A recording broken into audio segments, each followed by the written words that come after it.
There's never enough time. For us? For Dad? I think he had just enough time to make a profound impact on anyone entering his orbit, and it then propagated from there, like seeds. There's never enough time. A seed planted by a wise friend, which germinated and grew into my opening words today. A multitude of seeds, which my father planted all along the path of his life, from his deep friendships, culminating in a loving family and a forest of friends, a large portion of which sits here today. Forrest. Forrester. How ironic that for George Theodore Feigelman, the stage name he chose would be so prescient.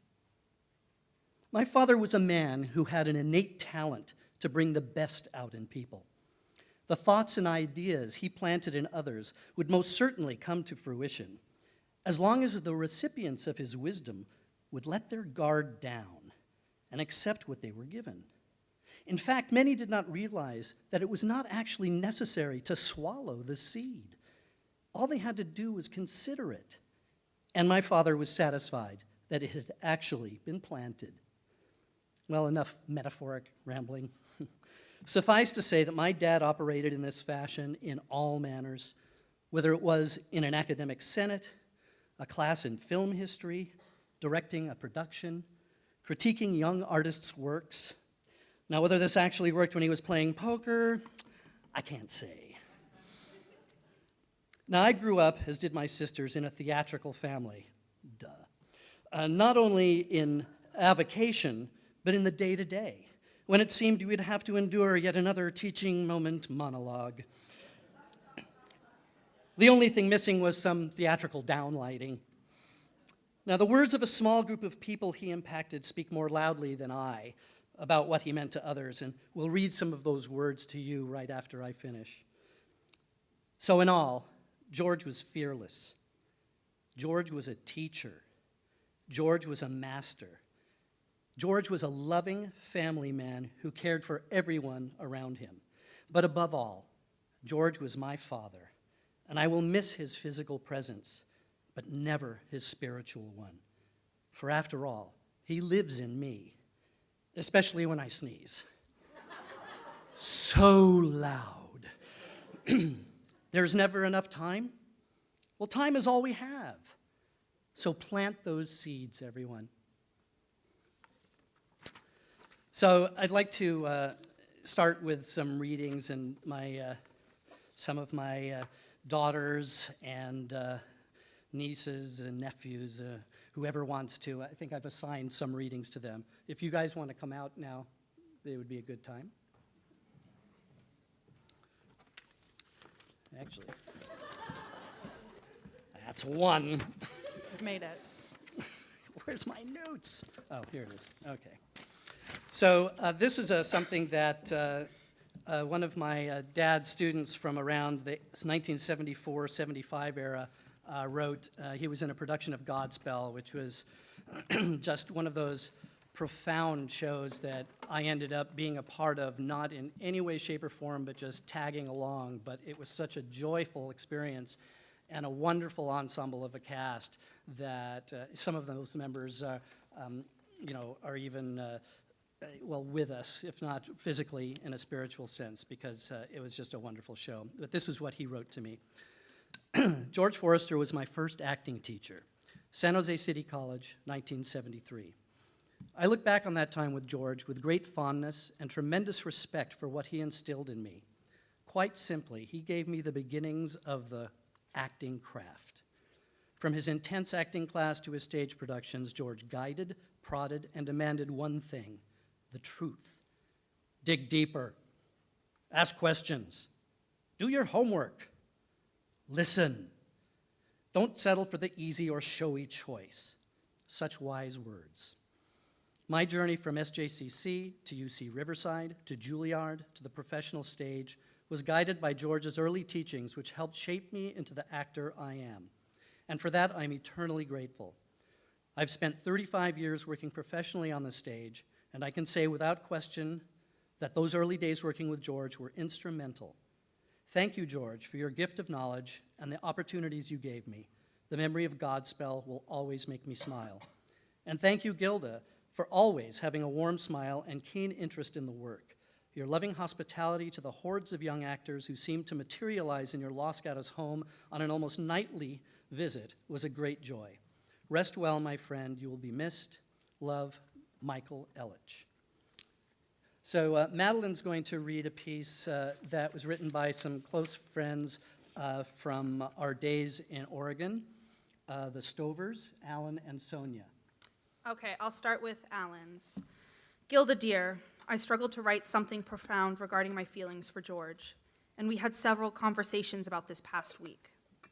I was lucky I got to talk to George through his passing. We joked, laughed, and said meaningful things, and we always closed telling each other that we loved one another.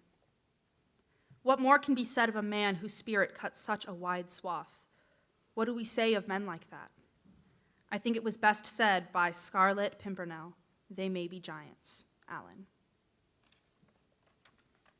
And then Sonia, this is called Into the Light on Opening Night. You left us this play we performed every day. We spent many a night acting a part. You guided us through to the end and the start. You have been our mentor, a gift with insight, a director with patience and reflections of light. You not only shared your wisdom with us, you raised a dear family with honor and trust. You've been a good husband to Gilda, love of your life. You stood by her side through illness and strife. Your play has not ended. You have opening night. The balcony is full and filled with delight. At the end of the play, you take a sweeping bow, then clapping begins, and the heavens say, wow. Your energy and soul develops wings. Your thoughts, your talents, your world starts to sing. This is a new life, a new play, new insight. You step off the stage, a new play ignites. You look at the stars that refract in your sight. It's opening night and into the light. By Sonia Stover. Audrey's going to read something that one of my dad's colleagues at Evergreen Valley College wrote. This is from Bill Jacobs. Ryan's reading it. Audrey's indisposed. This is called We Will Miss You, George. A great light went out when George Forrester died from stage 4 lung cancer on Sunday, November 12th, at the age of 85. George taught speech, drama, film, and acting at both SJCC and EVC. He also directed numerous memorable plays over his long and illustrious career. During that career, he received the Kennedy Center Award for Performing Arts, the Susan Hammer Award for Dedication to the Arts, and numerous prestigious and important awards. He also served on the board of directors for Los Lupenos and as vice president for the American College Theater Festival. After his retirement from teaching and directing in 1995, he continued to influence the theater community by serving as a visiting adjudicator of high school productions for the American Musical Theater of San Jose. In this activity, he was joined by his lifelong companion and wife, Gilda, who, as an actor and teacher herself, shared George's passion for theater. They also shared the creation of 3 wonderful children and 8 grandchildren. Those of us who were lucky enough to know George well were witness to the magical effects of the arts on a receptive individual. Throughout his adult life, George read, attended, viewed an average of about 1 play and several films per week. George owned a library of most films worth watching.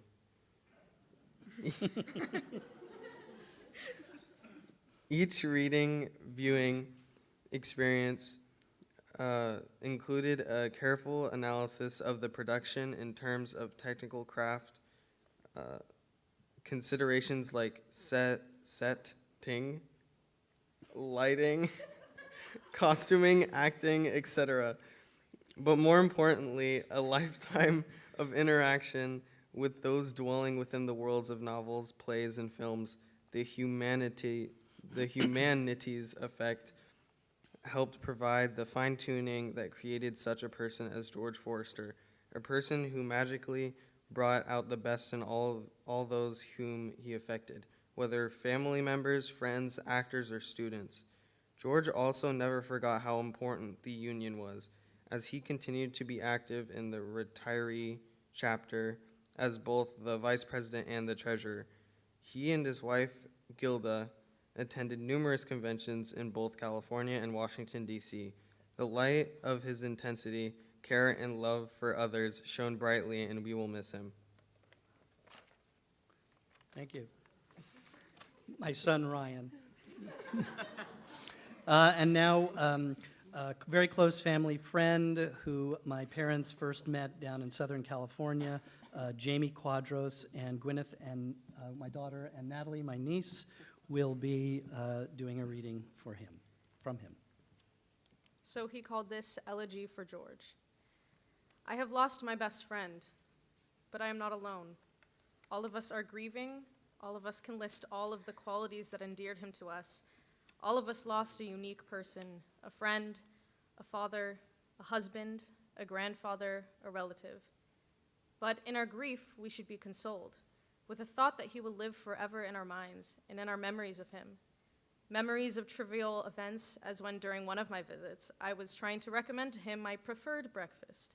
I prepared his hot cereal and added banana slices, but I arranged them in the form of a circular, funny face.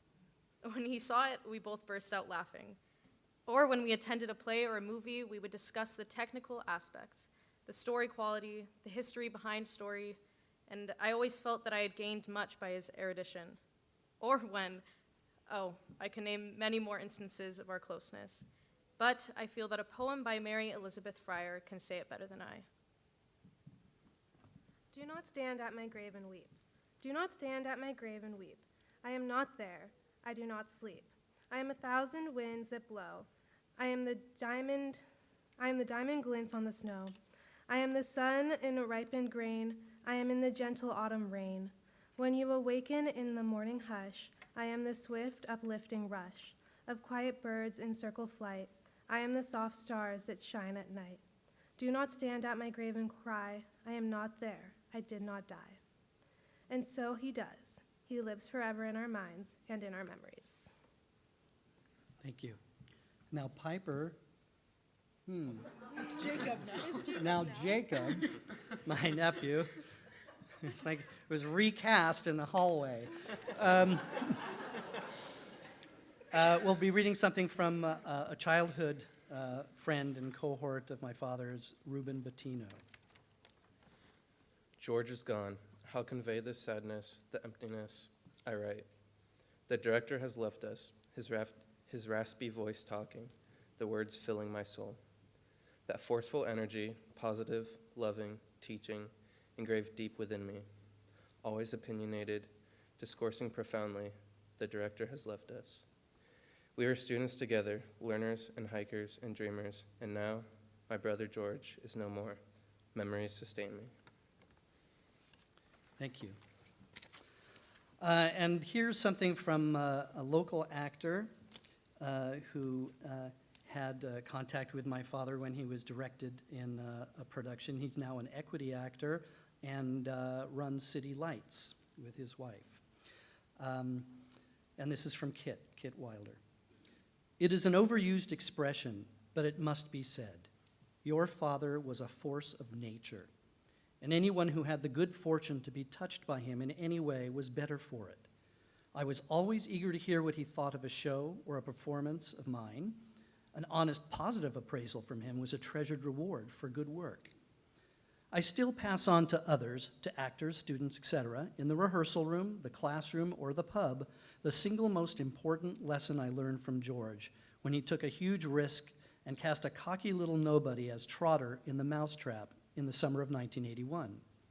During the run of the show, the intermission whodunit polls took a turn midway as folks began voting for Trotter as the murderer in greater and greater numbers. Your father took me aside and kindly but firmly suggested that I Go back to the show we rehearsed. I did as he asked, and what do you know? Folks were once again in the dark as to who done it. It may seem a trivial episode, but it was a defining moment for me. Respect and a faithful adherence to the show we rehearsed is a lesson I learned from George that I will never forget.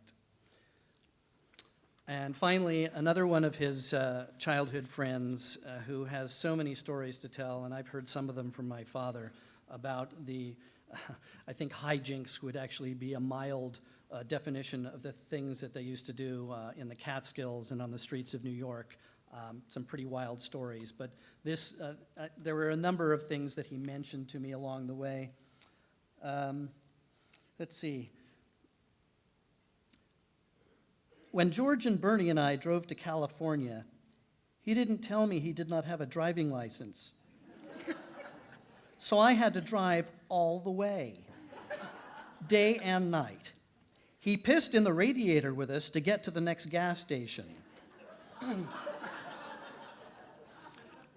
I don't know exactly how that would get them closer, and they would have had to sit there, drink a lot of water, and piss for a long time to fix a radiator, but that's the story he tells. Let's see. George and I worked together in the Fairview Hotel in Spring Valley. We were always trying to figure out ways to make more money other than our regular jobs there since we were so poor. The owner of the hotel called us the Angle Boys. One night about 10:30 p.m., the guests were playing poker for money, so he asked them if they wanted some sandwiches, and then sold them sandwiches using the hotel's bread and cold cuts. The owner came in and saw the food. George got scared. I said, "Don't worry. I told the owner we would pay the costs and we keep the money." We were like almost brothers at times. At night, when we were hungry, we went into the hotel's walk-in fridge and ate cold chicken. Petty thieves, yes. Those days in the East Bronx and the street games we played is another chapter. And my dad had told me a story how there were some people that were stealing the wooden crates that had soda bottles in them and selling them on the side. And so my dad and a number of his cohorts decided we need to thwart this. So they spent days, weeks, who knows how long, popping the caps on each one of the soda bottles and slowly filling them with their urine, and then recapping them. And then they would set them in the place where they knew that they would be picked up by these thieves. The thievery stopped, amazingly enough, and who knows what happened to those guys when they delivered their drinks, because they weren't really that nice anymore. But there's plenty of stories. The meeting of Marilyn Monroe is one of my favorite ones. It's actually online. There's an article online about it that someone had actually interviewed him and written an article.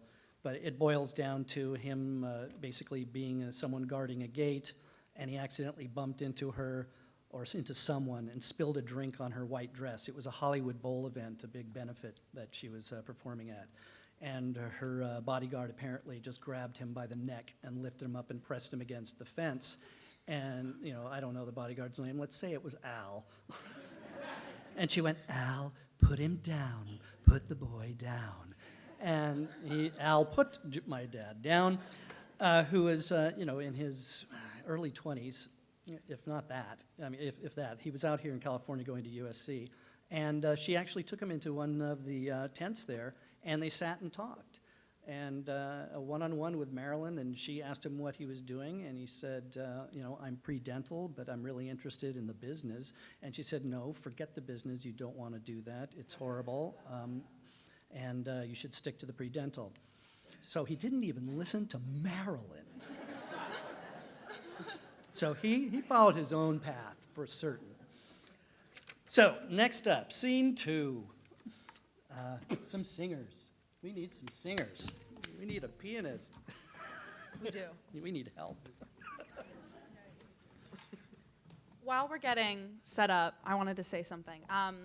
My name's Madeline. If you don't know me, I'm the first grandchild, Rick's oldest daughter. I had this thought the other day, and I never realized it, but he came to every single one of my performances, from performing on this stage to all of us making our debut in his living room or in his library. he saw everything. And even if it was bad, he was still there. One of my last proud moments with him was telling him that I had just been cast in Charity, well, Sweet Charity as Charity. And seeing his face is something that I will never forget. So this is for him. We're going to be singing some of his favorite songs from shows that he did.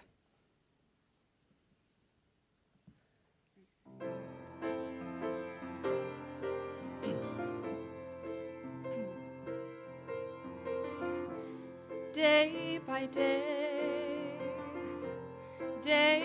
by day, oh dear Lord, three things I pray: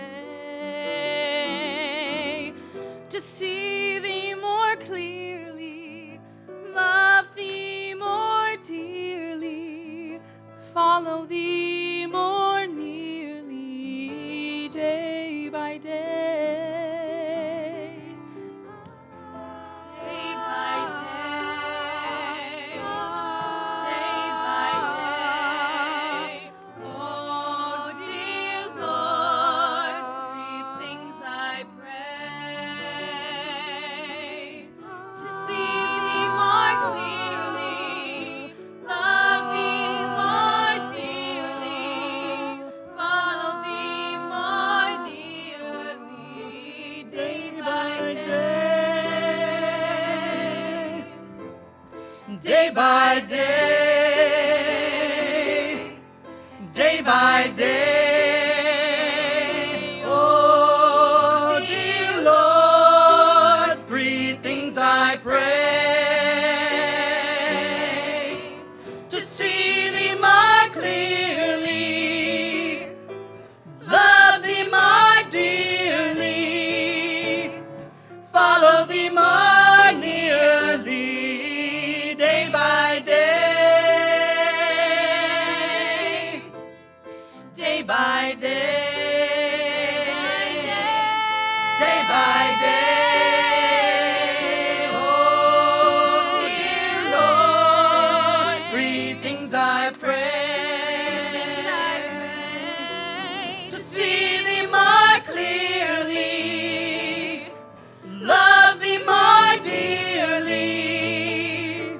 follow thee more nearly, day by day, day by day, day by day, oh dear Lord, three things I pray: to see thee more clearly, day by day, love thee more dearly, day by day, to see thee more clearly, day by day, love thee more dearly, day by day, to see thee more clearly, day by day, love thee more dearly, day by day, to see thee more clearly, day by day, love thee more dearly, day by day, follow thee more nearly, day by day, day by day, by day, by day, by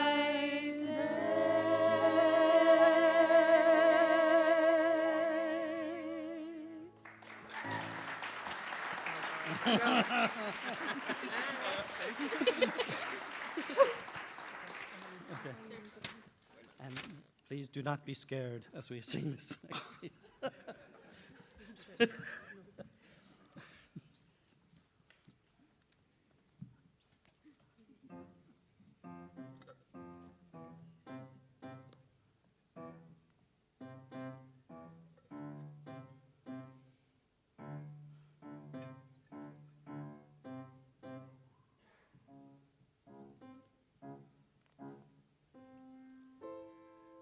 He's near to you, near to you, though you think he's far away. He's near to you, so near to you, as near as April is to May. Can't you feel him there in his favorite chair, staring at the fireplace? Oh, he's near to you, always near to you. Why, you might as well be face to face, for it's just as though he were standing as close as I. I know it's hard to imagine, but try. If he's really dear to you, he's near to you. You may be far apart, and yet, if he's in your heart, really in your heart, how near to you can he get? He's near to me,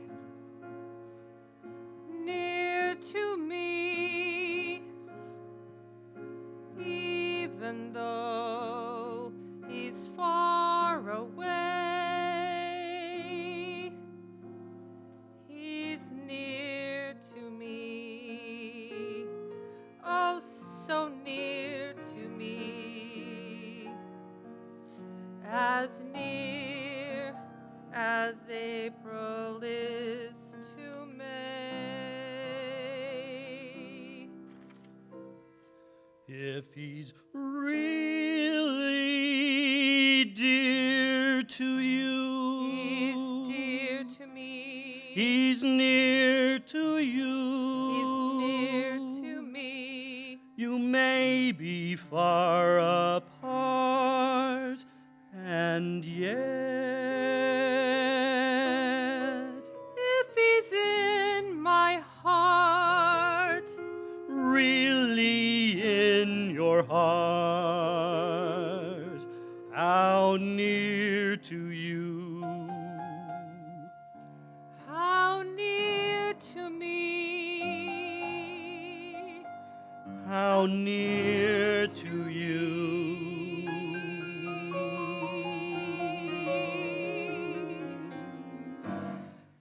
Can he get?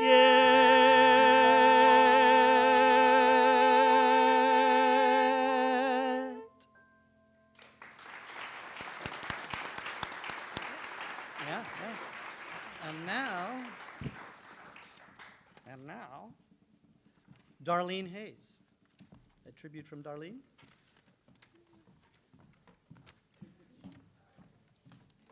Got to go the long way around. There's no quick way.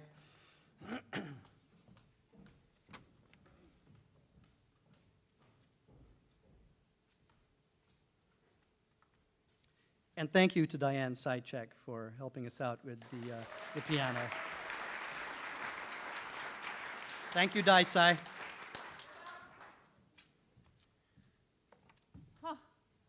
I should know better than to come and give a tribute as part of a theatrical family without notes, and when I can't actually see anyone. But I can pretend that you're not there and I'm just in rehearsal.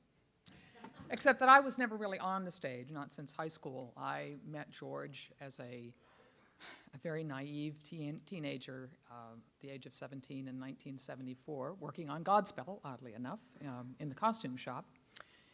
And somehow, over the years, got sort of absorbed into the family a little bit. And that's really what I wanted to say.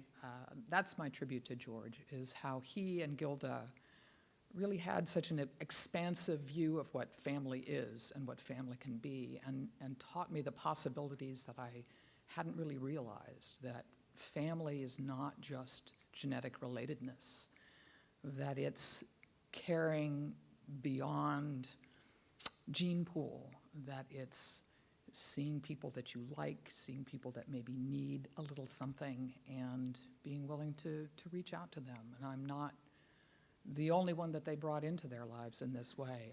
Our dear departed Donald Piper certainly experienced that, and so many others. As I spent time with Gilda in the weeks after George passed, she'd get call after call after call from people who had just heard the news, and she'd get off the phone and say, so-and-so said George was just like a father to him, and he was weeping on the phone, and how much he meant to me.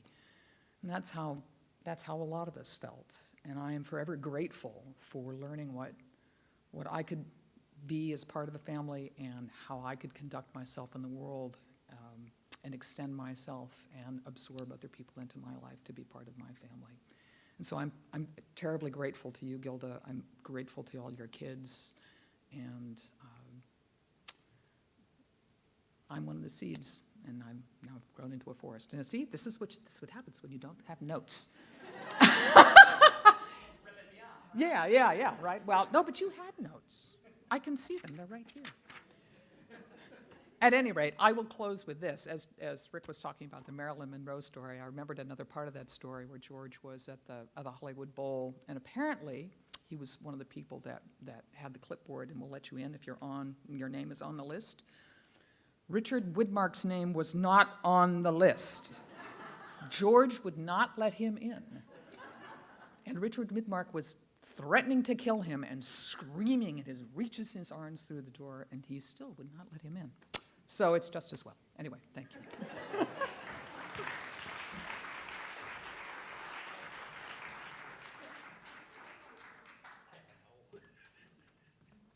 We can make stuff up at this point, you believe it. So now we're going to have some grandkids come up and pay individual tributes.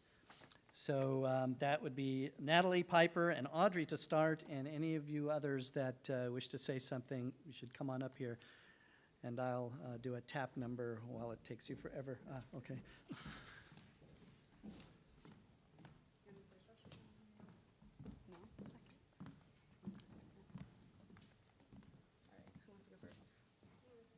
Me? All right. Hi, everyone. My name is Piper Hayden, daughter of Tracy and granddaughter of George. I wrote a piece, and it is titled A Final Letter to My Grandpa. Dear Grandpa, your hands still feel warm on the sides of my cheeks, and your laughter shakes so deep within my gut that every night I find myself begging the universe to be a vessel for your memory. I always knew you were proud of me, proud of all of us. We saw it in the way your eyes would twinkle as you gave us advice, in the way that the corners of your mouth turned up. And when we told you we were accomplishing things, you seemed so big.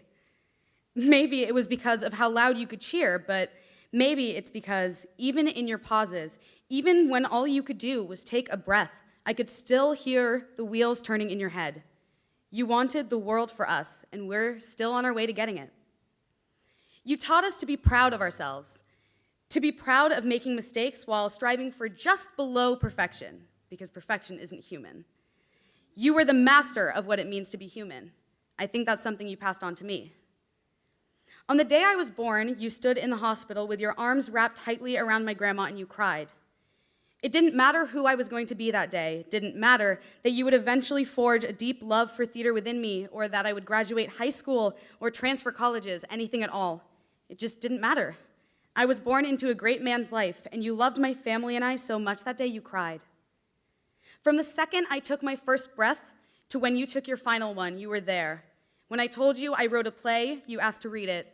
When I told you I'd memorized a monologue, you wanted to hear it. To my singing, to my writing, to every passion I held within my body, you never cared about the final product unless you were able to participate in the creation. With you around, it felt like anything was possible. When the rehearsals were just too far away, you drove me. Not only that, but you drove me every week for years, and you brought sandwiches so I'd never be hungry. You even drove my friends so that they could have theater too. You helped me work towards every moment I got under those stage lights, from the audition to the performance. And when I told you I was finally going to direct something on my own, you grabbed me by the shoulders and taught me how to use my voice, how to be in charge, how to hold a room. It's weird for me to see theater pushing forward in your absence, but we keep going. I know that you'd be so proud of how we're progressing. You taught us as kids how to imagine and how to create by giving us a library with a ladder attached. Something else you taught me is that change is good and sometimes even necessary. It's all I can think about as I pack my bags to transfer to a school in Chicago. I don't think I could have or would have been able to do that without you. So thank you.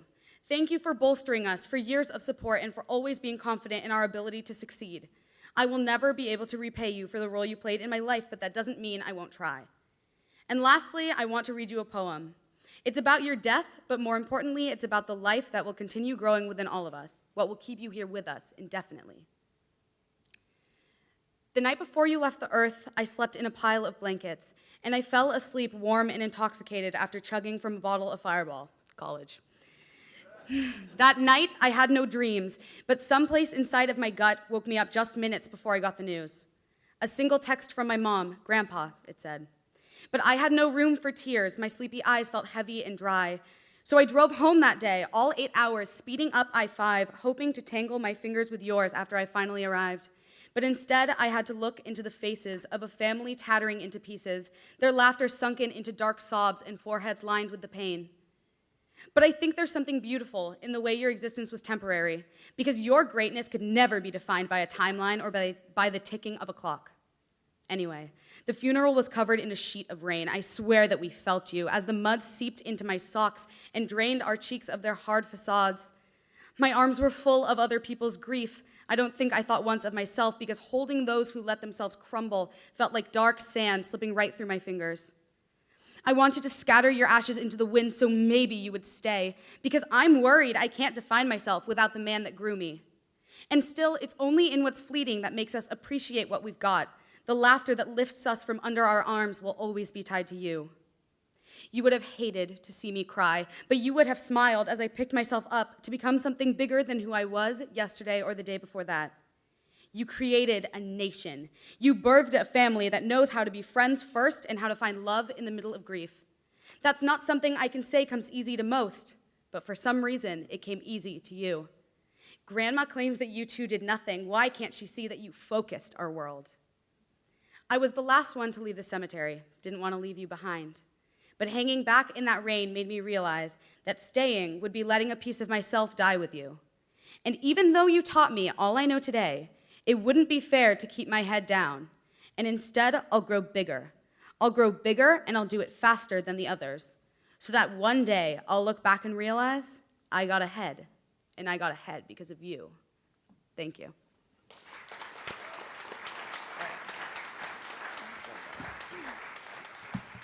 I'm Josh, Tracy Hayden's child. Memories I want to say are that every time I would go to the Forresters or his house, we would always walk down a Safeway, and in the elevator, he would always hum. Another memory is every time we would go to a Sharks game, he would always be like, "This one's for you." And now I want to say this one's for you.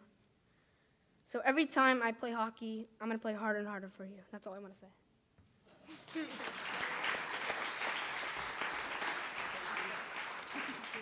That's pretty good.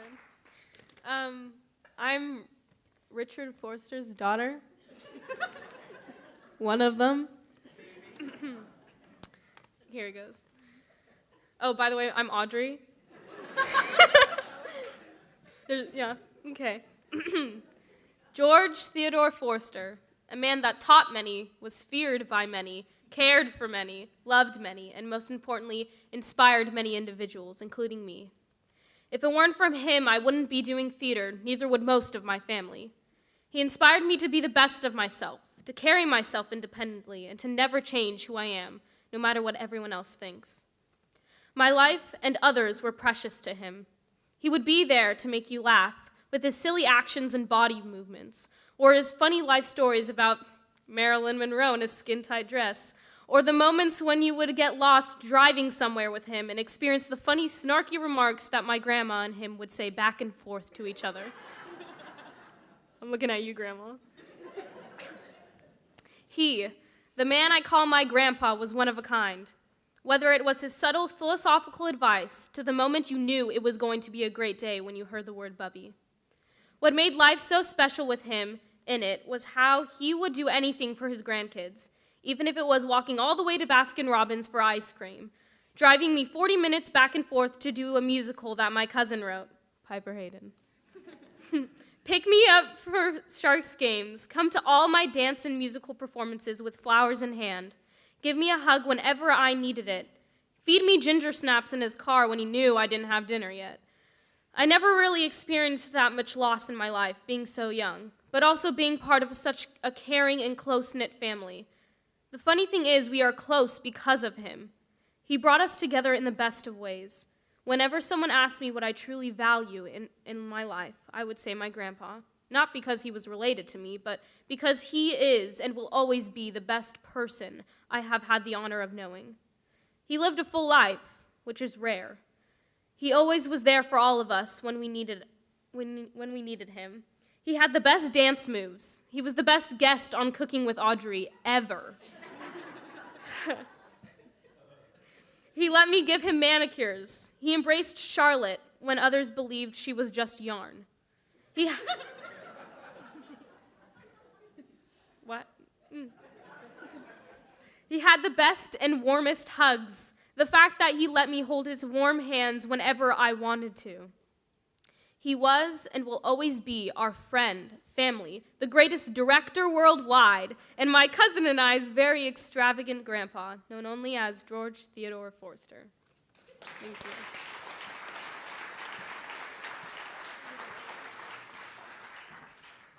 Hi, I'm Natalie, and to continue with this weird thing, I am Kimberly Dybeck's daughter, or Kimberly Almy Forrester, if we want to go the old-fashioned route. So yeah, okay. Hi, Bubby. How are you, Bubs? I love you, Bubby. Bubby. I'm not afraid of forgetting my grandpa. How could he ever be forgotten? He shaped me, he shaped all of us into the people we are today in some form or fashion.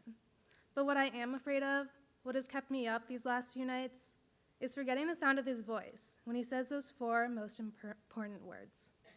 Every time I called him, every time I saw him, and every time I think of him, I hear, I love you, Bubby.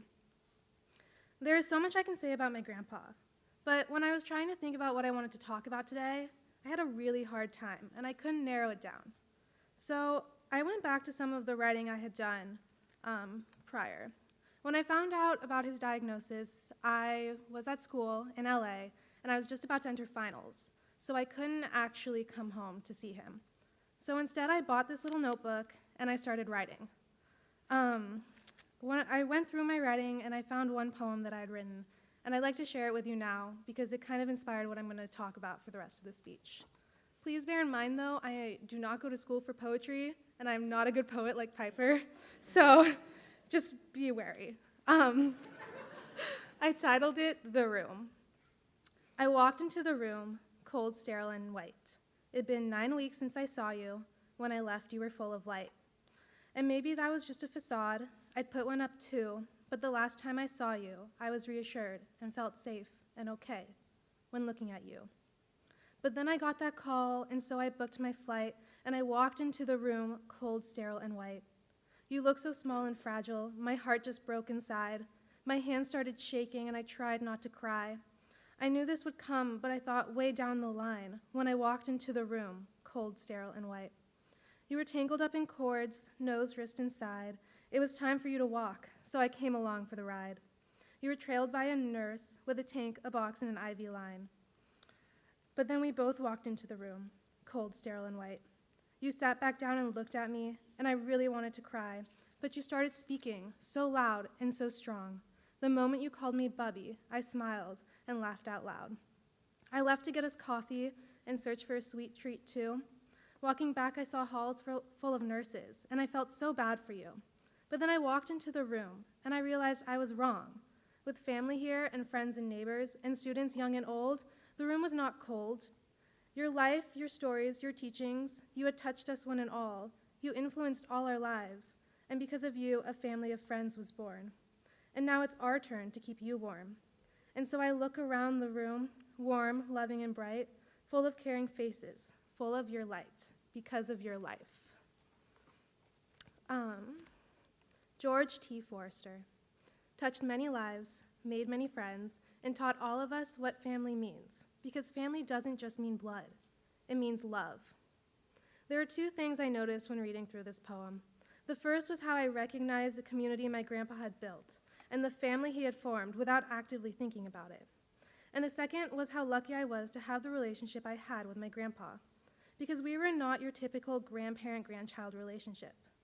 None of his relationships with his grandchildren were typical. Each were special. And I like to think that we had a deeper relationship, a combination of mentorship and friendship. And I'm so grateful of our common relationship. Now, I said I don't want to give you my 20-life story with him. I've known him for 20 years, and it was an amazing 20 years. But I want to focus more on everyone. So I'm going to just give you a few highlights. When I was little, I would stay over at Grandma and Grandpa's, and we would play cards and watch movies until way past my bedtime. In the morning, Jacob, Grandpa, and I would make Pooh Bear pancakes from an old little Winnie the Pooh cookbook that my mom had when she was a kid. And growing up, that never changed. Just this past summer, we were making Pooh Bear pancakes, and Grandma was running around the apartment, opening windows and doors so we wouldn't set off the fire alarm. My grandpa was also a betting man, though not everyone knew it. As a kid, he would take me down to 7-Eleven and we would buy scratchers. And in college, he would call me and say, "Guess what, Bubby? I won 47 cents today." And in the background, I would hear Grandma saying, "It's a miracle, I'm so proud." Usually the phone calls were, "Well, I lost $2, so I guess I can't buy your grandma coffee today." But those 47-cent days were great. He was always willing to play with his grandkids, whether it would be singing, playing basketball, or going mini golfing on my birthday in the 90 degrees heat. He took me to some of the first shows I can vividly remember, Grease at a high school and Phantom of the Opera on Broadway. And we traveled. We traveled all around the Bay Area, in Los Angeles, Tahoe, and New York City. And while traveling was fun, my favorite memories with my grandpa and my favorite times with both Grandpa and Grandma were always sitting around and hearing their stories and staying up late all night talking. I learned about his childhood in New York City, his summer jobs, how he helped a man fill out some paperwork in the Army and then later found out that this guy was like the head of the mob and gave him protection. I heard about his time in Germany, in Southern California, and Washington, and of course, the infamous Marilyn Monroe story. I think I've heard that story at least 40 times. Every time it's slightly different, but it's still good. And I was told the most beautiful love story ever told about a woman he met in New York. And he knew her for 67 years of his life. 78.8% of his life, he knew my grandma. One of my favorite memories is waking up early one morning in New York, and the two of us walked down to Zabar's. We both got a bagel and lox, a coffee, and a chocolate milk. This man couldn't say no to sugar. We talked for over an hour until we got a phone call, and it was Grandma asking, "Where are you guys? I thought you were picking up bobcat for breakfast." My stories can go on, but what I really want to highlight is just the incredible relationships Grandma and Grandpa formed with their grandchildren. All 8 of us have been so blessed and so lucky to have such incredible grandparents that will come to every show, every recital, or drive 2 hours just to see one of us play sports. They would cheer us on or comfort us when we failed. And when anything good happens, my first call is to my parents, and my second call has always been to them. And I will never forget the day that I called my grandparents and said, "I actually got into both UCLA and Berkeley, and I don't know what to choose." And then I heard the phone drop, and I was like, "Oh my gosh, did I give them a heart attack? Like, I knew I wouldn't get in, but like, what?" And I was like, guys, are you okay? Are you okay? And I hear Grandpa yelling back, we're dancing, we're dancing. He dropped the phone so he could dance. So again, I say, I'm the luckiest girl in the world. We're the luckiest family in the world to be blessed by such amazing grandparents and parents. But really, everyone here is lucky. We all got to meet George T. Forrester, and we all had him in our lives. We were lucky to be part of his and Gilda's life, to be invited to view the greatest love story and be part of their story and their family. Family was never by blood to him, but by love. And I could not imagine my family without all the amazing people I see here. Darlene and Nance and Riley, my family would not be the same without having you guys there. You've known me since birth. Even his sister, my great Aunt Beverly, became my pen pal when I was young. And because of that, I was open to his whole side of the family and have made amazing relationships with Beverly, her children, and her grandchildren. And lastly, not only did I gain a family, but I gained friends. My grandpa is one of his greatest friends, Jamie Quadros, is now mine, and he continually shares stories and wisdoms with me. George Forrester had one of the biggest hearts. He cared about everyone. He welcomed everyone into his family and his house. He was one of the most important people in my life, and he always will be. I will never forget my grandpa, and although someday I may forget the sound of his voice, I will never forget the warmth I felt when he called me Bubby. I will always be his Bubby. I love you, Bubby.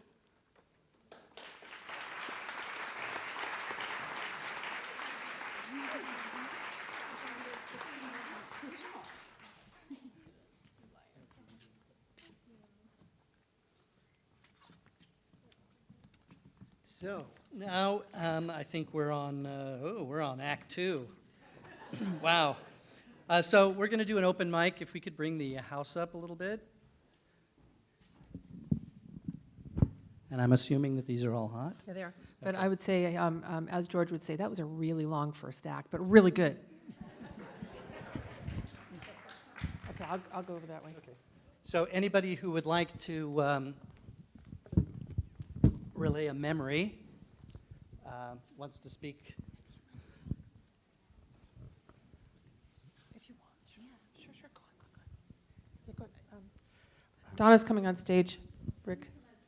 Sorry. Okay. We have one person out here, and then you I can wait. No, go ahead. I'll try to make this quick. My name is Michael. My grief does not compare to George's family, but the thing about a life well worth living is that there's more than enough grief to go around, whether you're a wife, children, grandchildren, colleague, friend, or in my case, a student. Except for being a wife, most of us here are a combination of all those things, whether actual or honorary. I've known George for 30 years. I didn't see him that much in the last few years, but it wasn't because we grew apart. It was because his family got bigger, and every time I called him to say, hey, do you want to go a movie, it was, well, Piper's got the show, or Audrey's got the show, or somebody's got a game, so we didn't see that much of each other. But we were more than just Facebook friends. In fact, I saw him twice right before he got the diagnosis. We went to the movies on the Friday before he found out, and a couple of days later, I brought a pizza over to his place, and we watched Team Israel in the World Baseball Classic. And that was my relationship with George. We saw 50-plus baseball games together, hundreds of movies, and we argued about the quality of every single one of them. But the one memory that keeps popping into my mind was I was always George's first phone call whenever he had an extra baseball ticket if somebody couldn't make it. And I was working graveyards, and he called me and said, hey, I've got a ticket to the Giants-Marlins game. Do you want to go? And I'm just not capable of turning down a free baseball ticket, so I said yes. And that night, I worked the graveyard shift, went home, tried to get some sleep, just a couple hours, and I could not sleep. And when it came time to go meet George at the scene shop at San Jose City College, he wanted to meet there because he wanted to say hi to Ben Shelton, who many of you probably know. I couldn't tell him no over the phone. I didn't want to cancel at the last minute over the phone, so I went over to the scene shop. I pulled money out of the cash machine, even though he wasn't going to expect me to pay for the ticket, and I was going to give him the money for the ticket and apologize and say, George, I'm sorry, I just can't make it. I'm just way too tired. I got there. He was about 10 minutes late. He came walking in his I'm sure everybody remembers his black jeans, which, by the way, that's why I'm wearing black jeans today in honor of him. He had on his San Francisco Giants jacket, San Francisco Giants sweatshirt, and that hat with all the buttons on it, the opening day buttons, the playoff games button, the quad of candlesticks. I took one look at him and said, "Where you been? We got to get going." I could not say no to that. It was just not way. And that day we saw a no-hitter, which is still the only no-hitter I've ever seen. Tracy, I believe you were at that game with us. Darlene brought up the phone call about the person who mentioned that George was like a father to Gilda. That might have been my phone call to Gilda. We hear that expression a lot. I didn't really like my father. My real father. I won't go into why. But when I think about the father that I wish I had, I didn't meet George until I was 18. But when I think about the father that I wished I had had, I think about somebody that would have taken me to baseball games, would have taken me to the movies, would have taught me things that I didn't know. I was a conservative Republican when I met George. I'm now a liberal Democrat. And that was my relationship with him. I could talk to him about anything and not feel embarrassed. And that is the thing about a life well worth living. Everyone has a story about George that they can tell, and those are mine. Gilda, I can't even begin to tell you how much he meant to me, how much it's meant knowing you and the rest of the family, and I just wanted to be here and tell you how much he meant to me. Thank you.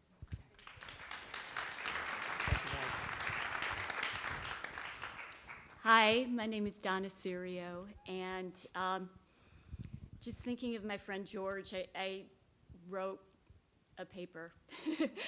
I have a lot to say. I'm just really touched and feel George's presence so much in the room, and I know he's here with each and every one of us, and I'm kind of awed by how many of the stories are parallel each other. You know, the things that I have to say and hearing what other people have to say, how they relate, and how George affected their life. Dear friend, respected colleague, trusted advisor, mentor, supporter, this is how I describe my friend George Forrester.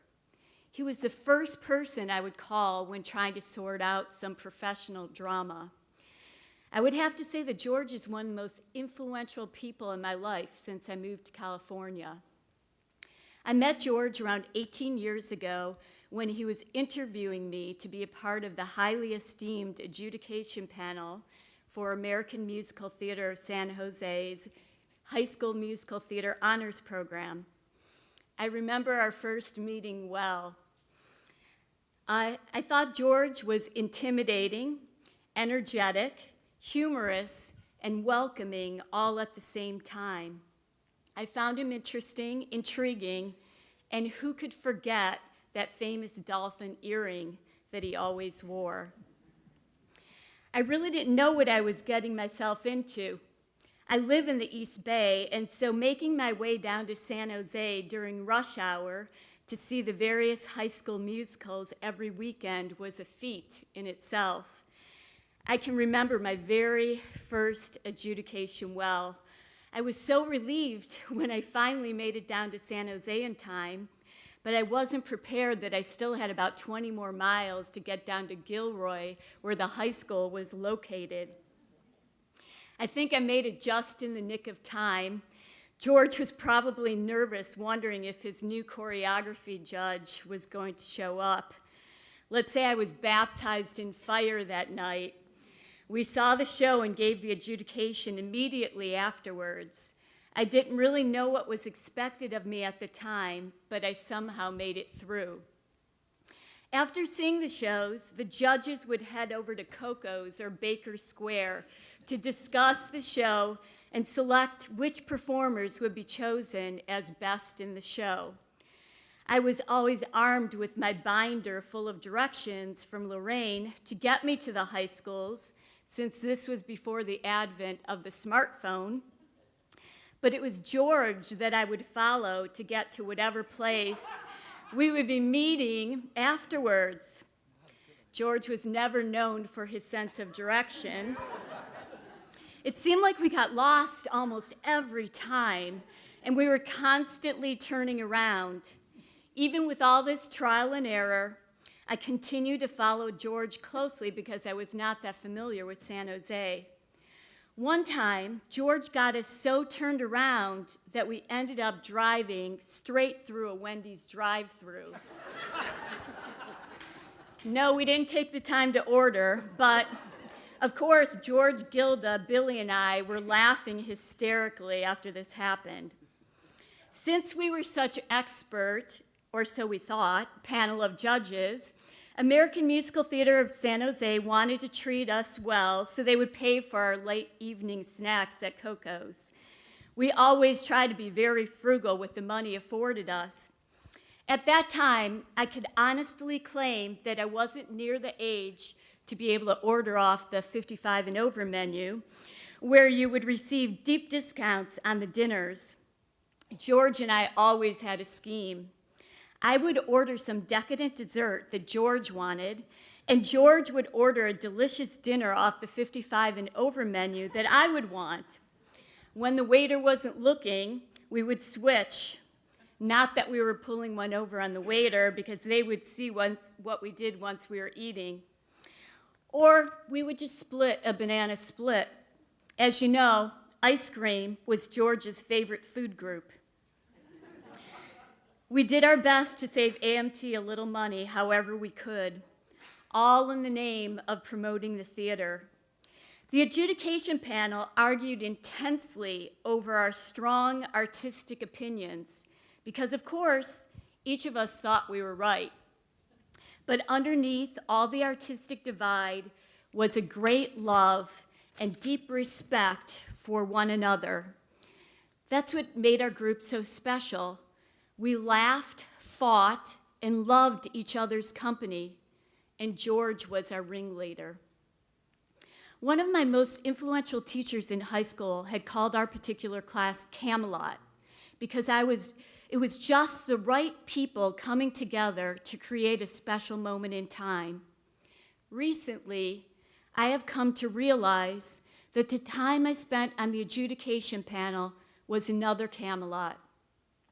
It was the perfect group of people coming together to share our love, knowledge, and experience with the next generation of theater goers and professionals. George had given each one of us a great gift by assembling such a wonderful group of people. Even after our days of AMT's honors program were over, George, Gilda, and I continued to meet and enjoy the theater together. Of course, after each show, we would continue to adjudicate on our own time. This time, huddled together, standing on a street corner or in the parking lot. Our comments certainly would have made every show we saw better and probably Broadway bound if they would have only listened to us. I think George and Gilda and I always had a common bond because of our New York City connection. Both of them being native New Yorkers and myself feeling akin to them after living there for so many years. They both had the great fortune of being in New York City at a time when they saw legendary performers getting their big break in original Broadway productions. George and Gilda have kept all the playbills from the shows, along with some of the Broadway show ticket stubs showing prices as low as $2. I suggested that we document some of their stories about these experiences. So one day, I videotaped George and Gilda sort through all of their historic playbills and share their stories. How many people can claim to have seen Ethel Merman, Barbra Streisand, Julie Andrews, Ben Vereen, Gwen Verdon, original Broadway productions of West Side Story, My Fair Lady, Gypsy, and on and on. Another time I suggested that we make a video of me interviewing them about their life so that their kids and grandkids would have a record of their family history. We sat down at their Los Gatos home and documented their life stories over a few sessions. At that time, I knew this was an important thing to do, but I now know that these videos will be treasured by the family forever. George certainly loved to tell stories, as we've heard from a lot of people. He had so many stories to tell. They make me smile and laugh as I think of them now and recount a few. One that was mentioned by Rick was George's adventures driving a convertible across the country with his buddies, being detained in the South and having to wire home for money, or how George and Gilda's love story began when he cornered her in the dressing room in college, and how George didn't make a very favorable first impression on Gilda's parents. My personal favorite story is that George and Gilda had eloped when they got married, and they didn't want anyone to know that they had married yet, and so Gilda continued to date before they let everyone know that they were married. Or the stories about the early days of their marriage with George stationed in Germany while working for the USO. Gilda's beard. No, Gilda doesn't have a beard, but George grew his beard for Gilda, and he always kept that beard because Gilda wanted him to have that beard. All the many exotic trips that George and Gilda took exploring the world. I apologize to the kids and grandkids for this story in advance. There was a time when Gilda had bruised her rib. Our get-together came with a warning that we couldn't laugh too hard because it would cause Gilda a lot of pain. The story, according to George, and the story he was going around telling everyone, was that Gilda injured her rib during rough sex.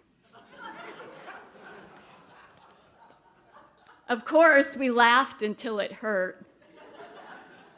I believe George's favorite story, and it's obviously that truly this was, because it's been mentioned so many times already, was the evening he spent with Marilyn Monroe at the Hollywood Bowl while he was a student at USC.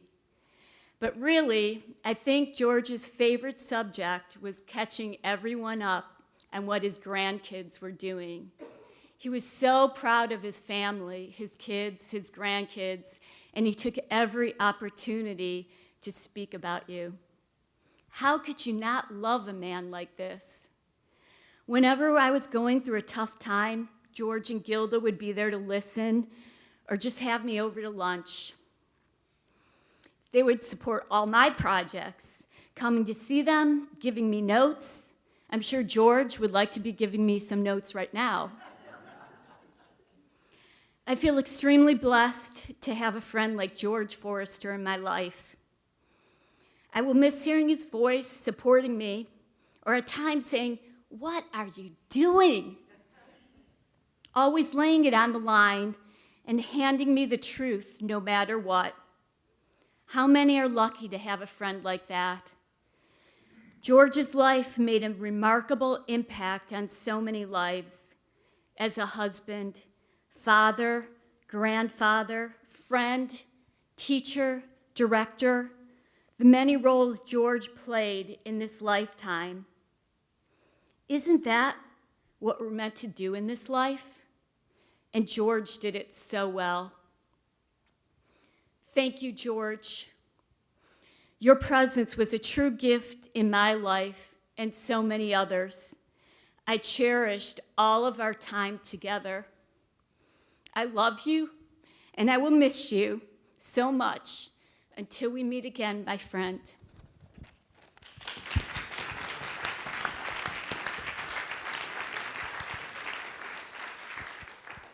Hi, my name is Jimmy Goings, and I'm coming down here not to be in front, but to not crane Gilda's neck. So, I do want to remind the Hayden children you do have a father. His name is Robert. He's right there. And he's one of the greatest guys in the world that I know. And I just have to say, I owe you an apology. I didn't call because I couldn't. I went to call you, and I had the old phone number. And everybody was in a state. And I had gone through so much grief and loss these past couple years that I just couldn't accept this. And I'm not going to. I'm just going to say George is probably directing a new play somewhere. And he was really a special person. When I wanted to start my first business after being a comedy club owner and going through a bad partnership, I decided to, you know what, I'll just try this one more time. And so I asked Tracy Forrester to start a company with me. And I got a bonus. I got you guys as well. So every time I called George, he was there. If I was developing some new talent or doing something new, he came every time.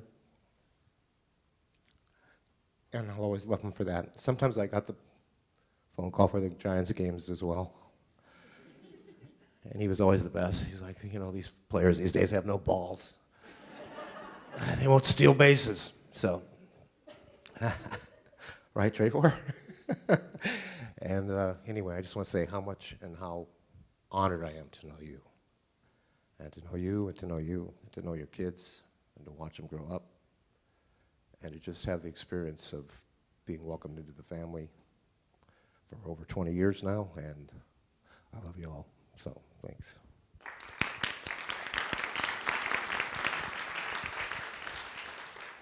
Anybody else? Yeah, we got some more. One over there. Hi, my name's Chris Wardle. I met George fall semester of '78, and I was introduced to him through Van Phillips. And to me, those two will always be locked together.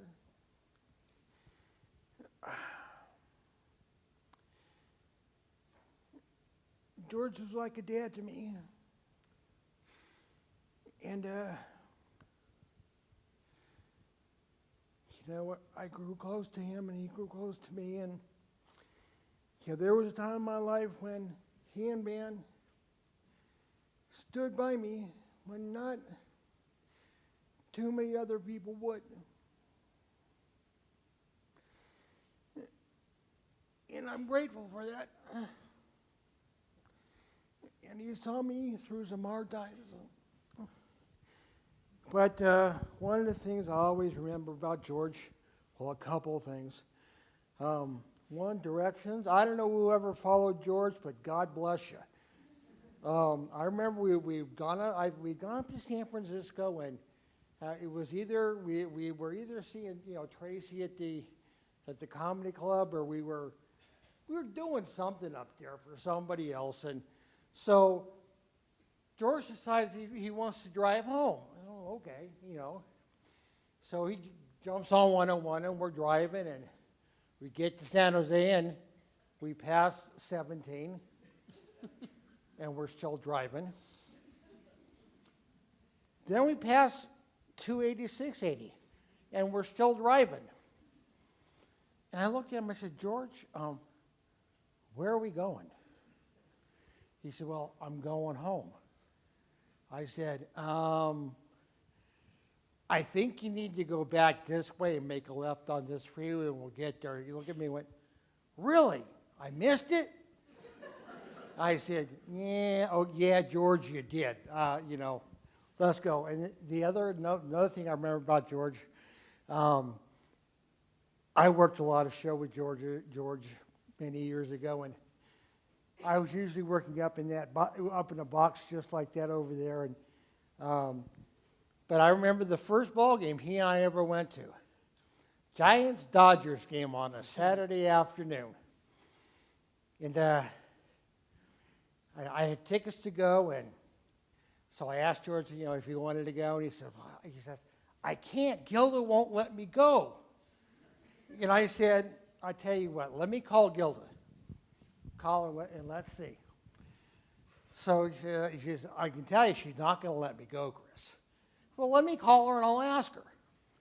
So I called Gilda, and I said, Gilda, I've got 2 tickets to the ball game tomorrow, and I'd like to take George because he needs a day off. She says, You want to take him? I said, yeah, I want to take him. Can he go? She said, yeah, he can go. So George was looking at me going, what? You know, I can't believe she said I could go. So we went up the next day, and what I remember about that day was sitting in the bleacher seats, drinking a beer, playing home run derby, taking bets about who was going to win, who was going to hit the most home runs that day. And we left the game none worse for the wear. But, you know, he was a special guy. He taught me about honesty, integrity. He taught me what it was about to give my word and mean it. And when I said I was going to show up, I better damn well show up. He gave me those things. Because those were things I was kind of dicey on when I first met him. So, George, wherever you are, I know you're probably up there with Ann, sitting out in the bleacher seats, having a beer and playing home run derby. It's okay. You know, have a good time. I hope you weren't having a half an hour before the devil knew you were dead. And thanks. It was a pleasure to know you.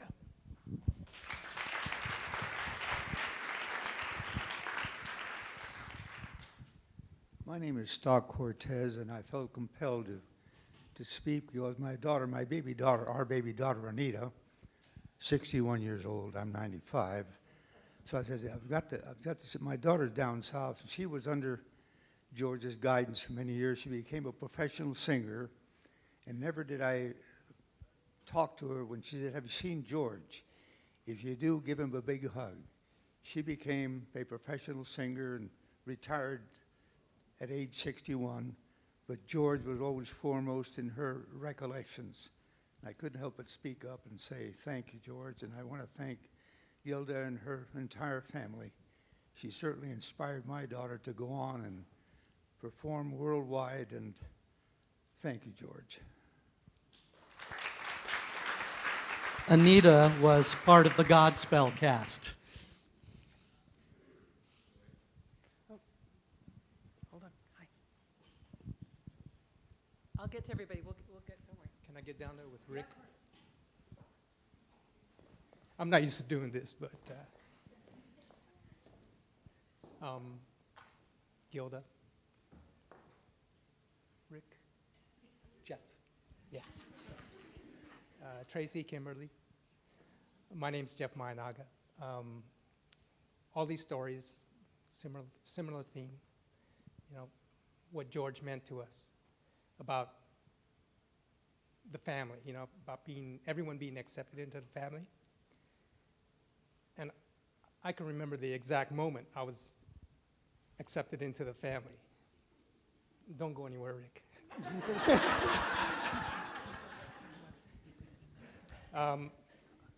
I was fortunate to meet Rick first day of college orientation. It was something like 44 years ago. And we became good friends. I mean, friends.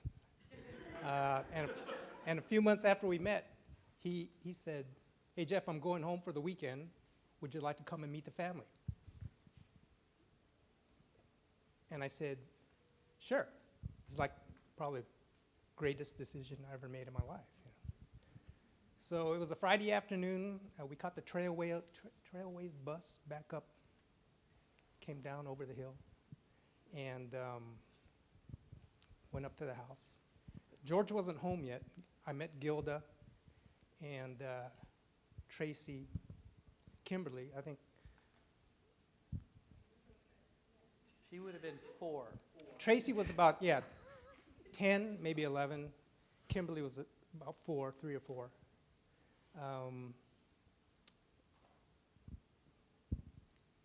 Gilda was great. You know, Gilda, Tracy, Kimberly, you know, meeting them, they seem pretty normal. Well, if you knew Rick then, he was like a he was like a combination of Robin Williams, Sam Kinison, Abbott and Costello all rolled into one.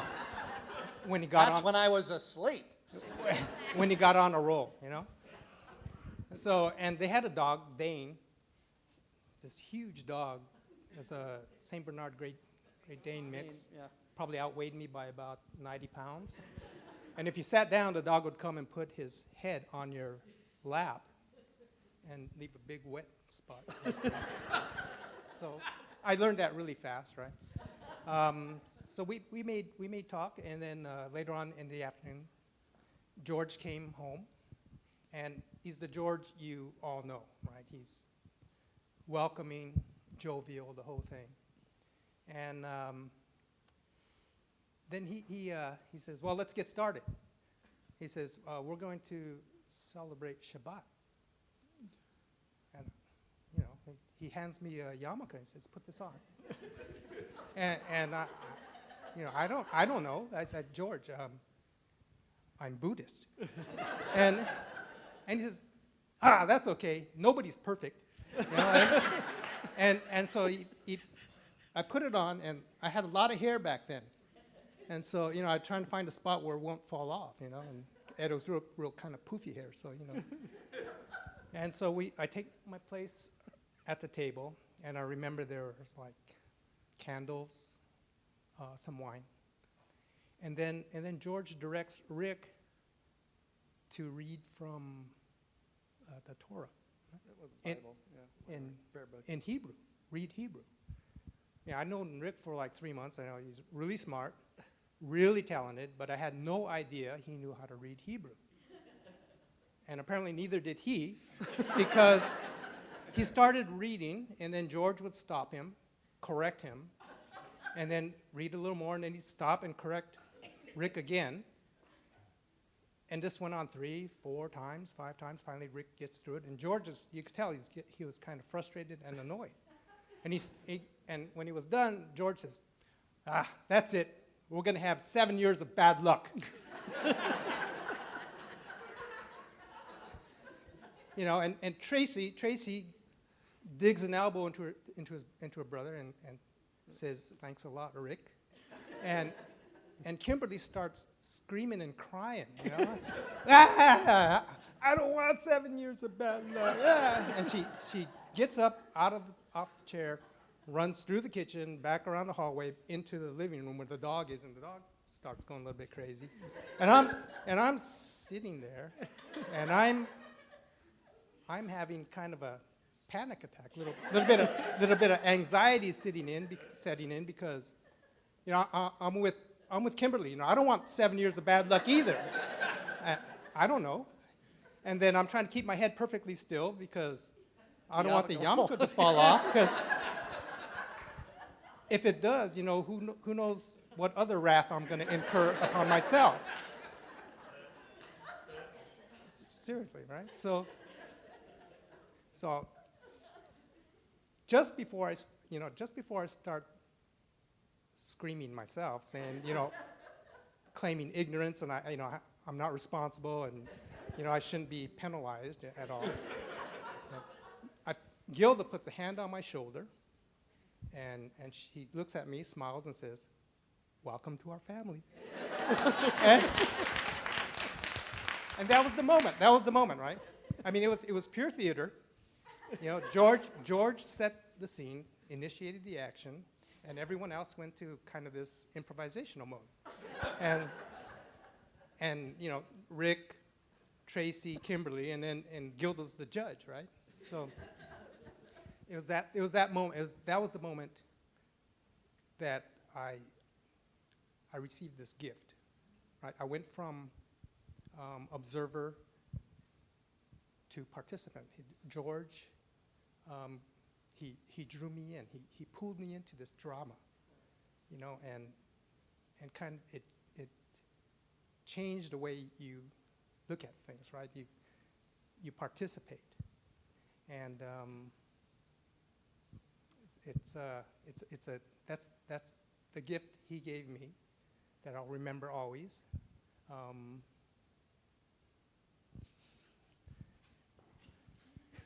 Don't tell him about Passover. Okay.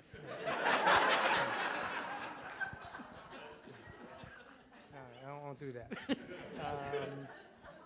And you know, that's, I know, I think I wrote to Gilda, I said, you know, I feel this tremendous sorrow, but, you know, that just wasn't it. What I was really feeling was gratitude, you know, and feeling grateful for knowing George and having him give me these gifts. So. that's all I-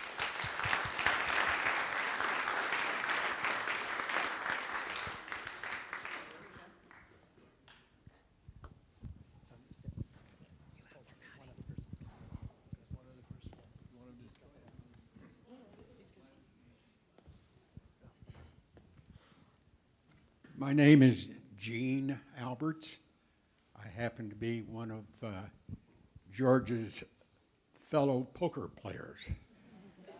It's quite apparent that the family wasn't too aware of George's prowess or abilities at the poker table, so I'll represent the group of 5 of us at least that are here today and fill you in. Not from a professional standpoint, but from our weekly get-togethers. First of all, from Los Gatos, when George and Gilda moved downtown, George at that point became Downtown George. And I can truly say that after playing poker with him on many, many occasions,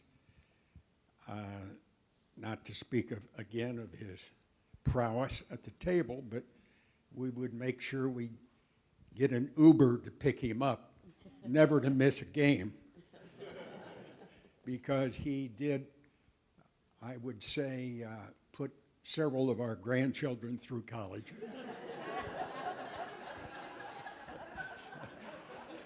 Not that that was a shortcoming, but George had a stable game. We really didn't play poker. We played lots of wild card games, and his every time started out with follow the jack rather than follow the queen.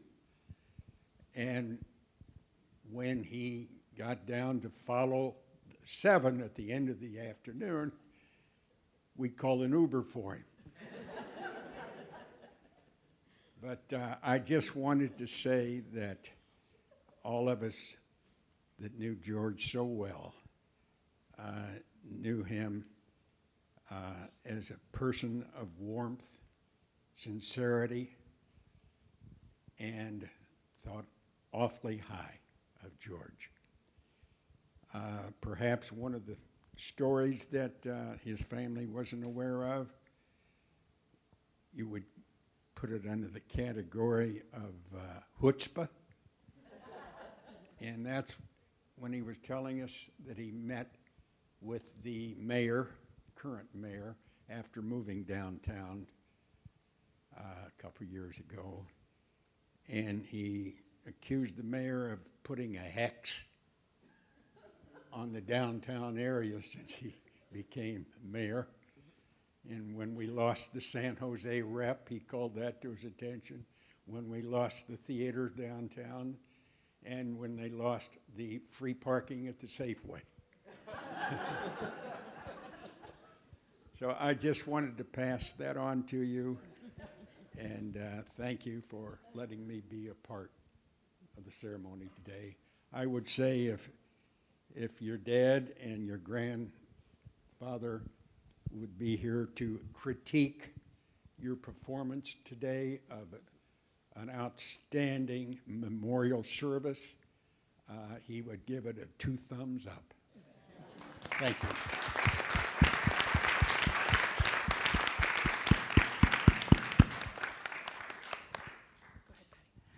Hi, I'm Patty, and I have the privilege of being part of this family, being married to Mr. Lou Dick, who is the father of Rob, Hayden, and Gilda and George taught me how to be Jewish. And my roots are from the Christian church. And you just, the first word I wanted you to know is mukatunum. So many of you will know this word. Mukatunum, I am told, is the relationship between George and Gilda and myself and my husband. And we'll leave that at that. So thank you, Gilda. Thank you, George, for having me in your family. I'm one of the new kids on the block. Lou and I have been married 7 years and 9 months and a few days, 2 days. And so I've only known the family for 8 years. And I was introduced to the family at one of Miss Piper's performances at the bus barn in Los Altos. So thank you for being so dear to me.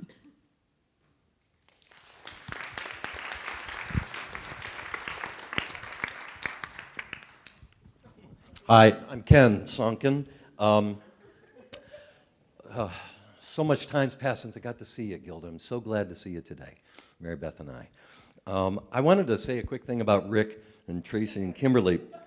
No, actually, so Tracy introduced me to her dad many, many years ago when she said, we have been working together in the comedy scene, and she said, you know, my dad's actually a pretty bigwig theater person in the South Bay. I said, really? Because she knew that I was in theater as well. And so we went to a Giants game, but it was a San Jose Giants game. I guess I didn't warrant the major league team. And we got to shooting the shit and talking baseball and theater and all sorts of wonderful stories. But the thing that I wanted to say, it was a time after I think we had done the Soroyan project with Van Phillips. And this is sort of to the grandkids as well, because I'm so delighted to see you guys growing up. It was a point in my life as a professional actor where George and I talked, and I was trying to make a decision. And he gave me such great advice about, yes, he was in the business, yes, he was a professional, but the passion he found for teaching became so powerful in his life. And the thing, and especially because I know a lot of you guys are going into the arts, that you get from your grandpa, the thing I remember him saying to me back then was, look for a balance. Look for a balance between your work and your family. And today, I'm so proud to see that. And I think that's what he wanted. So just wanted to say I was glad to know George.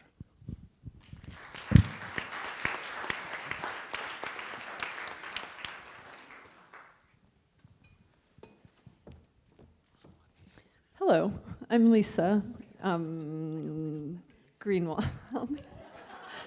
Greenwald is irrelevant. And these are my sisters, Linda and Vicky, and we are the nieces of George.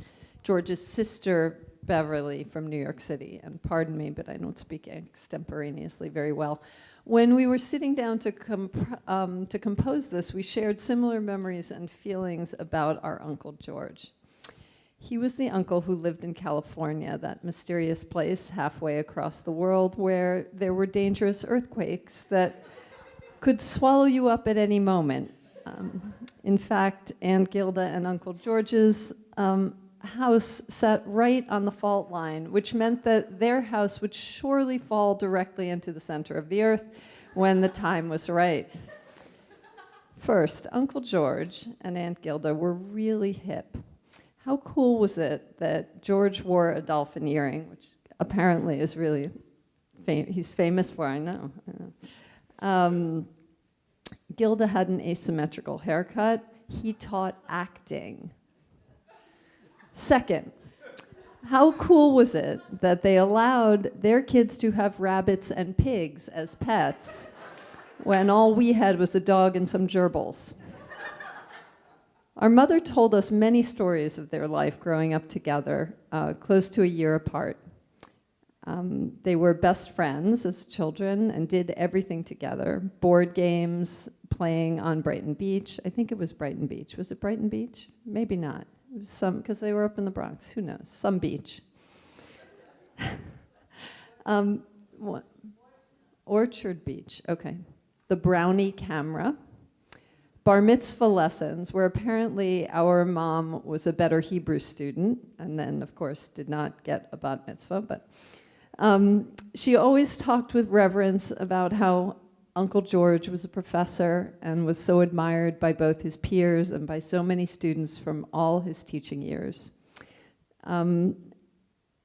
For all three of us, his boisterous and kind laugh still rings in our ears and will stay with us always. We're so glad to be able to be here and celebrate his life with you.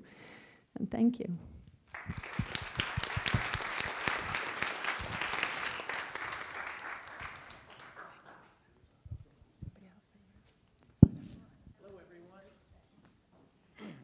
Hello, everyone. My name is Walt Salner, and George hired me at Evergreen Valley College in 1978. George is my best friend. We talk often. Isn't that right, George? So what are you doing, George, this last week or so? Let me know what's going on. You say you just had lunch? Who did you have lunch with? Shakespeare? You had lunch with Shakespeare? Well, anybody else had lunch with you? Christopher Marlowe was there? Francis Bacon was there? What'd you guys talk about? What do you mean they were all arguing? They were all arguing? What did they argue about? Who got credit for Macbeth and Hamlet? That's what they're arguing about. So, did you have lunch yesterday, George? Yeah, I had lunch. Oh, you did have lunch. Well, who did you have lunch with yesterday, George? You had lunch with Marco Polo? You had lunch with Marco. Well, what did he have to say? What do you mean he was never in China? You mean he made the whole thing up? Oh, my God. And they let him in? They let him in up there, George? What do you mean they let everybody in? Almost everybody. Well, that's pretty good. Well, you're having such a great time, George. I want to come up there too. What do you mean, George? I got to get in line, way at the end of the line? And you say there's a whole bunch of people ahead of me? Well, okay, George, if that's what you have to say. So, why don't we talk tomorrow, George, okay? We talk all the time, so let's talk tomorrow. Good night, George.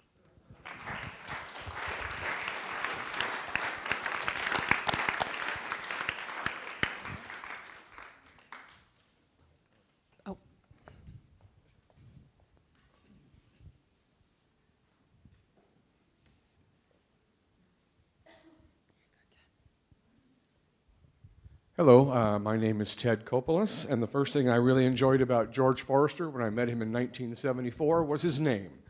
He's George Theodore. I'm Theodore George. He got it backward, but I liked it anyway. Known him for all these decades. I was one of the in that special group that Donna talked about, the judges for AMT. I first worked with him as an actor. He was my director. Then I worked with him as a playwright. He was my director. Then I worked with him as a composer and lyricist. He was my producer and director. And then I got to do the judging thing. My story is about how generous and passionate George could be. I was doing a musical. Rick and Jelaine were the leads in it. It was an adaptation of a Neil Simon play. George told me once, if you can get the rights, I'll do it. He was true to his word. I got the rights from Neil Simon. He said, we're going to do it. We're going to do it this fall. I said, great, great. Now, doing an original, it has a lot of things different than doing something that's already written. So during the rehearsal process, I was rewriting lyrics and music and dialogue. George was trying to put everything together, all the pieces of it, because it was our vision. We started from scratch. And as I worked through the weeks, there was one song that I couldn't come up with one little line in. And so I'd put it aside, and I'd do all the other stuff. I'd write more dialogue, I'd fix lyrics, I'd fix this. And every once in a while, George would say, Ted, do you have the line? I'll have it, George, I'll have it. Really, I will. and I never got it until Monday before we opened. I have to tell you, it's a big number. It's the opening of Act 2, and almost everybody is in it. And the title is Beyond the Tree. I won't explain it to you, but you have to remember Beyond the Tree. So we finish Act 1. It goes really well. Now we're going to start Act 2, and we still don't have the line in the song. And so I'm getting looks from various people in the entire ensemble that mean, do you have it? And, no, I'll get it. So George, who could have yelled at me across the theater, as he could do sometimes, he walked up to me, he goes, Ted, how hard is it to rhyme tree? I had it later that night. Miss you, George.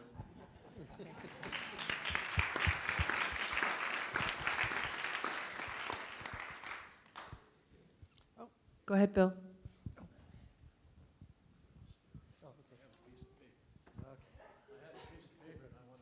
He has a piece of paper.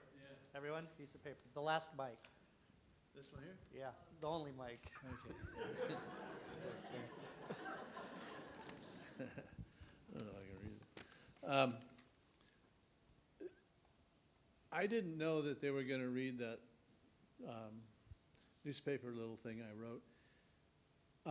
So this is a little repetitive, but I woke up early this morning and had a need to write something down. And so this is what I wrote down, and it seems like kind of appropriate toward the end here.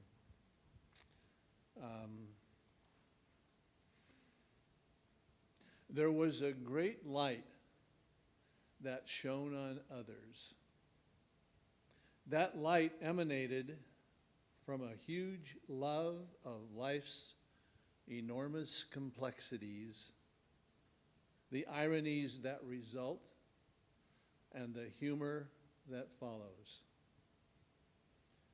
That light had a magical effect on people because it brought out the best of those on whom it shone.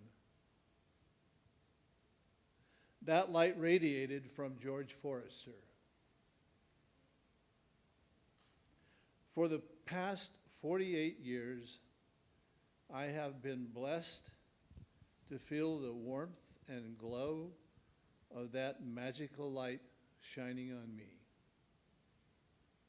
Luck brought us together, George and I, at first to teach in the same college, and then in the same program, and then in the same classroom.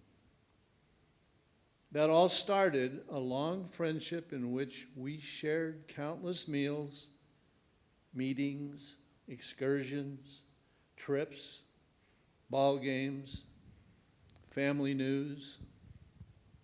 For two fathers, it's great to share the news of those whom you love most. Whoa. He's messing with me. Okay. I was trying to move this so I could see it.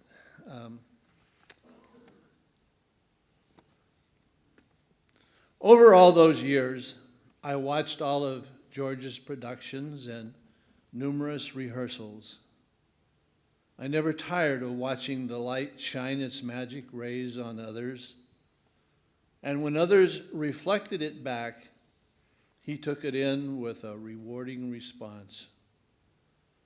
Nothing was ever one way with George. His grandchildren will attest to that. Gilda will attest to that. Everyone in his large family will agree. George gave a heartfelt response to all with whom he interacted. To know George was to also know his family, and for that I'm grateful. It's been a joy to watch them spring surprises on each other, to plan events in great detail, and to show their mutual love and care in countless ways. The great light has gone out, but the memories never will. Thank you, George, for all the warm memories you have left behind. I'm a lucky man. I will miss you more than I can ever say.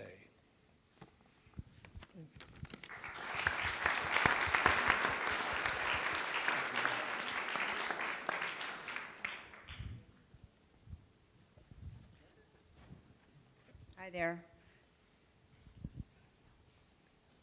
Trying to do this without falling. I met George and Rick 39 years ago. Yeah. I was a sweet 19-year-old. And you wouldn't believe what has happened to me since, from just knowing this family. But it's all good. It's all very good. One of the things, I also attended a few baseball games with George, which was a lot of fun. And one of the things I was thinking about was we did a play called Awake and Sing, where Rick was my dad, actually. And one of the lines that Van had was that life shouldn't be written on dollar bills. And I still have that memento. And I always think about George when I look at it, because that's exactly how George's life was. His family and his art and his friends were more important to him than anything else. And I've got to go now because I'm starting to shake. Okay, bye. Nance, bring up. Is there anybody else who wanted to say a few words? Okay. Anybody else after that? Okay. Here you go, Riley. Sorry, I thought we were almost done. So Riley, when you're done, this handsome gentleman in the suit, right here. When you're done, right there. Okay. Hi, my name's Riley, and that was my mom. Hey, Mom. So I have known this family since I was birthed. And it has been the best adventure I've ever had in my life. You are the biggest camping family I've ever had, and the only one I will want to have. And I can't think of my family without you guys. And George, he was more of a grandfather to me than anybody else I could have thought of. And everyone's right. He's the most influential person that you could ever meet. And he's the best man that you could ever have in your life. Because he always thought of everybody else, and not just himself. And I wish I could have gone to the baseball games. I really wish I could. That would have been awesome. But remembering him with all of his family and everything that we were invited to, I couldn't ask for anything better. So, thank you, and I will live on knowing that you were the best man I could have ever met.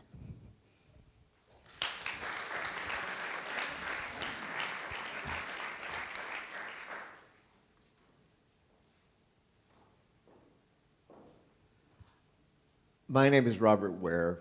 I drove here today from Fresno, where I live. In 1978, I was hired at the University in Fresno as a scene designer. And within a few months, I met George because they needed adjudicators for the American College Theater Festival. Now, I don't know if you know what that is, but it's a national organization, and we were divided up into, I think, 9 regions at that time, and we were Region 8. And I was educated in how you adjudicate. Now, many, many people think that criticism and critiquing is telling everybody what's wrong with something. That's exactly the opposite from what it really is. It's telling people what they do well and how what they did they can make better. And this was what George was about. The other thing you need to know is that a director is more a director than an actor, because a director separates himself or herself from life enough to observe life, because theater is a reflection of life. It's an opportunity for us to re-examine our own natures, our own selves, and in particular ways. And one thing I've always enjoyed as a professor of theater is letting people know that Tragedy is not the most difficult theater, nor is it necessarily the most profound theater. You can't get to comedy until you can look yourself in the mirror and recognize that you are as human as anybody else, and darn it all, you make mistakes. But it's when you can step back from those mistakes, laugh at them, and make other people enjoy the recognition, oh gosh, they make those mistakes too, that real comedy and real theater come to life. I miss the nights with Gilda and George and Drambuie. Because once my wife passed, my wife and George and Gilda and I became great friends for all those years. I haven't counted them. But it was always a matter of celebrating life when we got together. We spent more time laughing than anything else. And if you notice these pictures of George, he's always smiling. I never saw the man frown. He'd have to teach somebody how to frown, I think, or they'd have to teach him, I'm not sure. But he loved life in a very special way and brought that love to everything he did. And I can remember he once said that one of the adjudications, I adjudicated a play or two that he did.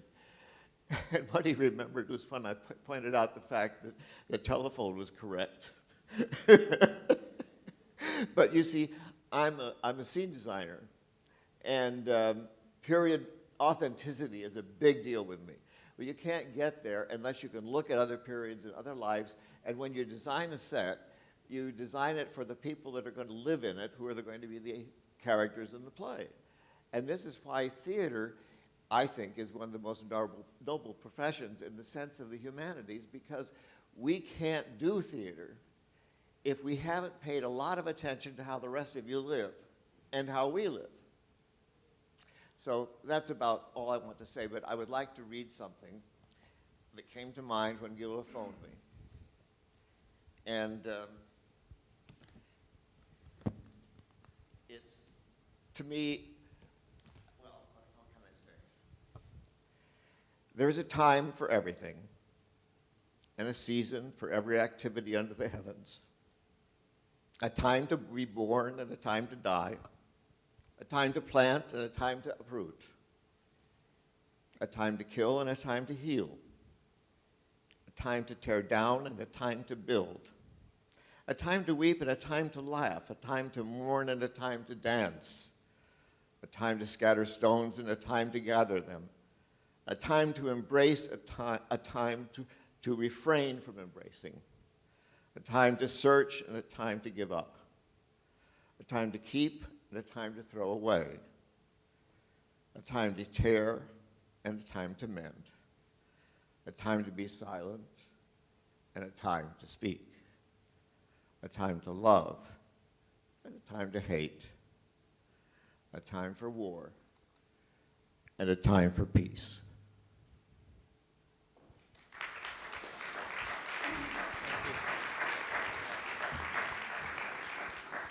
Singers reunite.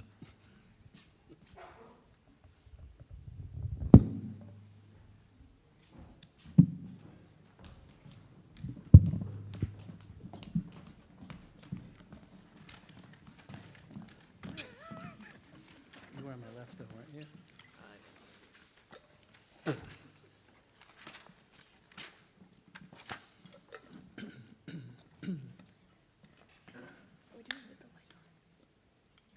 You ready?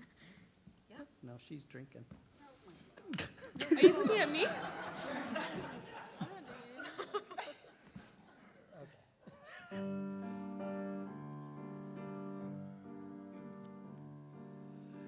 Is this the little girl I carried? Is this the little boy at play? I don't remember growing older. When did they? When did she grow to be a beauty? When did he grow to be so tall? Wasn't it yesterday when they were small?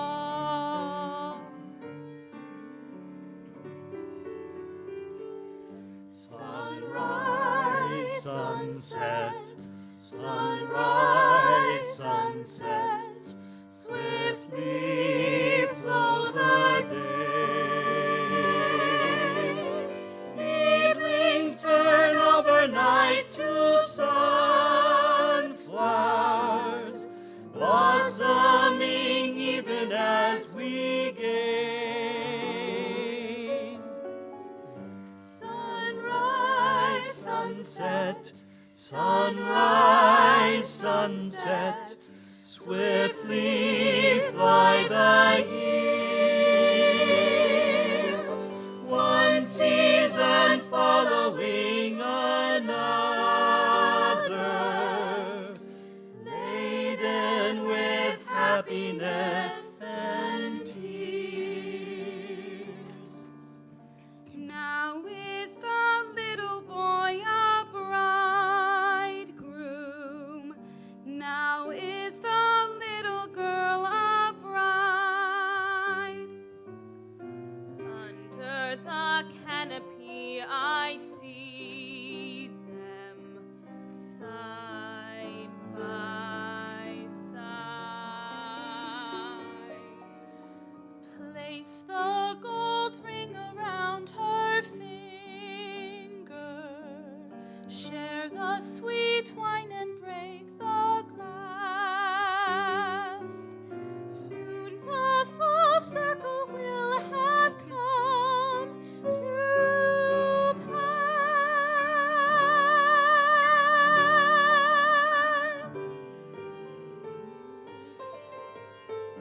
Sunrise, sunset, sunrise, sunset, swiftly flow the days. Seedlings turn overnight to sunflowers, blossoming even as we gaze. Sunrise, sunset, sunrise, sunset, swiftly fly the years, one season following another, laden with happiness and tears.